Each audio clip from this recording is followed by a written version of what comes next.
UFC 297 is now all wrapped up as those fights concluded Saturday night. Now that we'd had a few days to kind of sit back, relax, let it all sink in, let's go over the good, the bad, and the ugly from UFC 297. Going to get started with the good, and I'm going with the main event. Sean Strickland and Dricus du Plessis put on a great show as du Plessis ended up winning that main event by split decision to bring back the championship to South Africa. He becomes the first South African champion in UFC history. But these two really went all out, put on a great show for all the fans. Strickland, that jab over and over again throughout the course of the fight was so deadly, such a great weapon. He marked up and battered du Plessis throughout the course of the whole entire fight.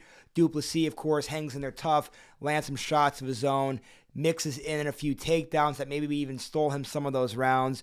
Very, very good fight. And I know Dana White said that those two probably aren't going to fight an immediate rematch, but I did agree when he did say that these two will probably meet again at some point in their UFC careers because that was a great fight, such a high-level fight. Can't wait to see what the future has in store, really, for both of those fighters. Now to the bad, Bueno Silva in the co-main event, losing to Raquel Pennington.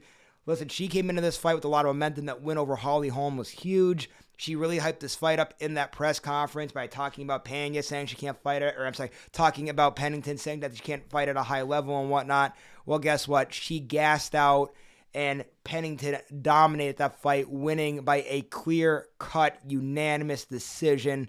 And congrats to Pennington, too. She's been around the block here in the sport, been around for a while, great ambassador of the sport and the UFC. One of my favorite interviews I ever did was a few years ago with Pennington, so happy to see her win that. But still, Bueno Silva, not a good showing, gassing out the way she did. I hope she learns from it and comes back, better than ever, because she is somebody that does have a lot of talent, and I expect to be in the top of the bantamweight division for some time.